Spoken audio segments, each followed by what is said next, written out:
tutorial is for the students who have the black and white pastels and colored paper for the Georgia O'Keeffe pastel drawing. I have my picture pulled up on my screen. It's sort of an awkward angle, but it's the only way I can show what I'm seeing at the same time. My picture is in full color. It is easier for you guys with the black and white pastels. If you have a black and white picture, you can always edit your picture online. There's various ways to do it. If you really want to do that, I can walk you through it. Or you can just keep the full color photo and just focus on the shadows and the highlights. So that's what I'm gonna do. These smaller sheets of paper, you should have 2 small ones and 2 big ones. These smaller ones are for you to sort of practice and experiment with the pastels and see what will work better. I'm gonna start with the blue paper. Try both and see what you like. I'm actually gonna fold this in half so that way I have multiple sides that I can try different things on. And if I want to try a different picture, I can do that too. Okay, so let's get started. I have my pencil and I'm going to first draw the composition that I have pulled up here. Try to think of the upside down drawings we did last year where you had to kind of measure with your eyes and draw one line at a time and eyeball how far away it is from the edges. So I'm going to start with the focal point here, which looks kind of like an oval at the bottom. And then you've got a few little bumps down here that are like the petals. And the main petal here, I think that's the most important one to get correctly. So I'm going to make sure I attach the bottom of the petal to the middle here in the right spot. So kind of, it looks like it would belong there. And then look at how far away the edges of the petals are to the edge of the picture. So about here and there, and then from the top of the picture, let's say about here.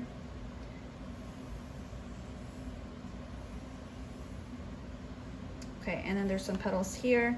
Get it close. I'm not terribly concerned about you drawing this perfectly on the small piece of paper. See, I'm doing this really quickly. I'm just getting the petals similar so I can show how they're going to overlap, and I can get a better sense of what this is going to look like when it's all done. All right, and if you hate it, just start over with a different picture. Okay, so I will start with the black. The trick for you guys with the black and white is to use the tone of the paper as like the middle shade.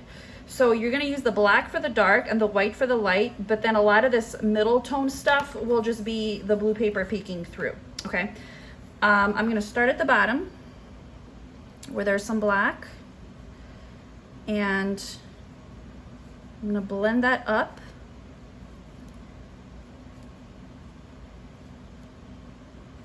That's one way to do it. I like having some of the blue peek through. I can also show you how to do it just purely black and white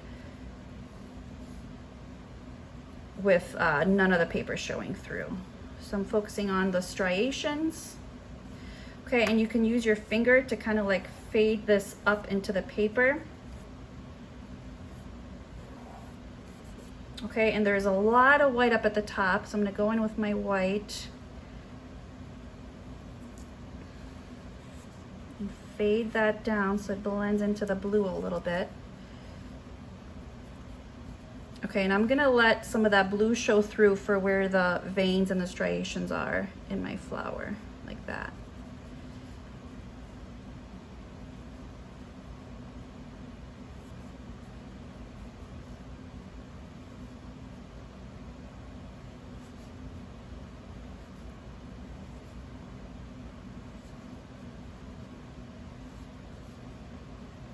And it looks like this edge of the petal is lighter than the one in the background. So I'm gonna make sure I pull some of this white down on the side.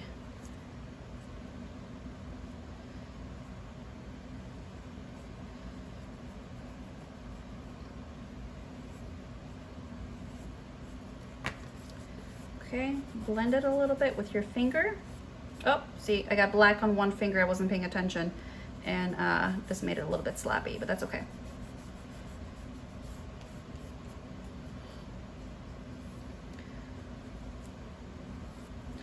So if you're able to blend pretty successfully with the white into the paper and then the black into the paper, that might be enough. You can kind of get like a mid-tone by spreading it upwards. And I'll do a little bit on this petal, and then I'll show you what this would look like if you just did straight up black and white without any of the paper showing through. Okay, so the next petal that's behind it, this area looks a lot darker than the petal next to it. So I'm gonna add the black carefully right next to the white. Be careful that they're not overlapping because you want that contrast.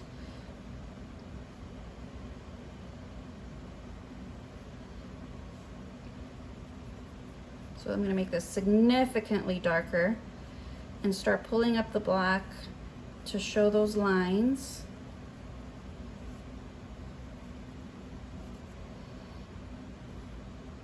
A little bit there. And use things that are at your disposal. I'm just blending with my finger, but you can use a paper towel, you can use Q-tips, whatever is helpful to you to get the job done. So there's a little bit of gray, like black here for the dark spot. So I'll make that like a medium gray with the white.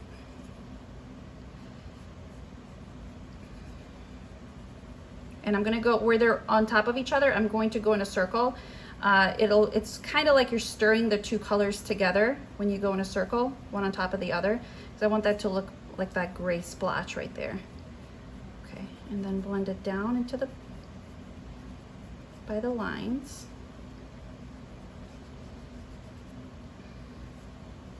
Let some of the blue show through for the lines. And then I'm going to use my finger again to kind of get a middle shade.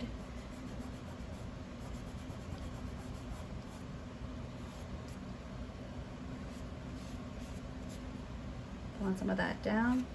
And so on and so forth. If you're blending and you're not super excited about how the paper in between is looking, you can just straight up blend the black and white together. So let's say for this mid-tone here, if you're struggling with blending the colors into the paper, you can, here, I'll blend them together right here. You can just cover up all the paper and get these two colors right on top of each other. You're mostly going to use the white though. The black, use it sparingly because it's so strong, and just a little bit of black will give you like a middle gray shade.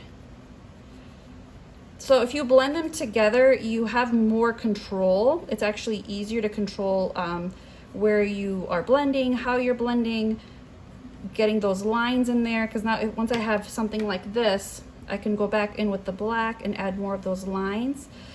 Because your paper is also colored, this is something you cannot do with white paper, but it works well with colorful paper or black paper.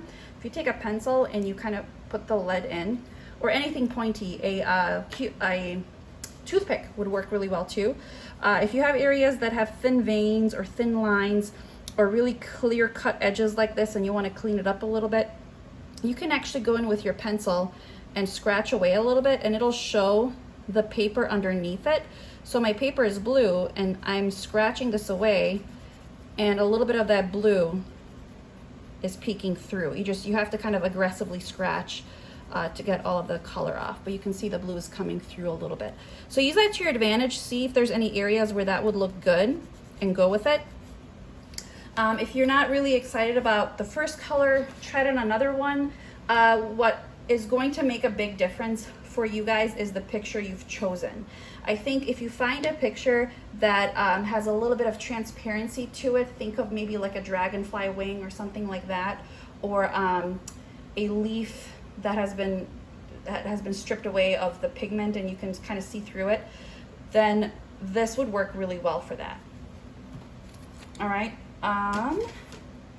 that is all. Good luck.